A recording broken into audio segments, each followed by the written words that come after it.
যুবক রুটি বিক্রেতা, সে রুটি বিক্রি করে, চুলার মধ্যে রুটি সেকে, সে যে সালাম দিল আসসালামু আলাইকুম, যুবক বলে ওয়ালাইকুম আসসালাম। আহমদ ইবনে হাম্বল বলে, যুবক আমার যাওয়ার জায়গা নেই, সফরে বেরিয়েছি, খুব শীতে কষ্ট পাচ্ছি, রাতে যদি তোমার এই চুলা থেকে একটু আগুন পোহাই কোনো সমস্যা? যুবক বলে, না না সমস্যা না, আহলান ওয়া সাহলান, খোশ আমদেদ, আসেন আসেন, আপনি আগুন পোহাইলে আমার সমস্যা কি?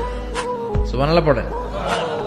আল্লাহ শুকরিয়া করে উনি বসলেন আর আগুন পোহাচ্ছেন, আর খেয়াল করলেন যুবক রুটি বানায় আর পরে আস্তাগফিরুল্লাহ, রুটির দলা বানায় পরে আস্তাগফিরুল্লাহ, খামির বানায় আর পরে আস্তাগফিরুল্লাহ, রুটি নিয়ে উনুনের ভিতরে চুলার ভিতরে সেকা দেয় আর পরে আস্তাগফিরুল্লাহ, দোকানদারের কাছে কেউ আসলেই সে রুটি দেয় আর পরে আস্তাগফিরুল্লাহ, ক্রেতার কাছ থেকে টাকা নিয়ে ক্যাশ বক্সে রাখে আর কি পড়ে, আবার রুটি বানানো শুরু করে আর কি পড়ে, খালি এটাই পড়তেছে। ইমাম আহমদ ইবনে হাম্বল তো অবাক, কিরে এটা আবার কেমন যুবক, খালি আস্তাগফিরুল্লাহ।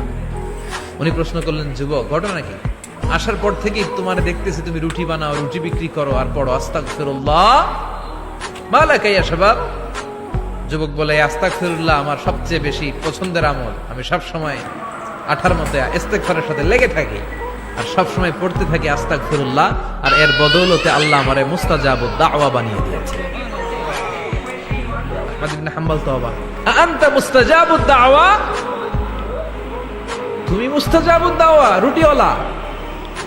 আমি এত বছর হাদিস পড়াই, আমিও তো মুস্তাজাবুদ দাওয়া না, আর তুমি রুটি বেচো বাজারে, তুমি মুস্তাজাব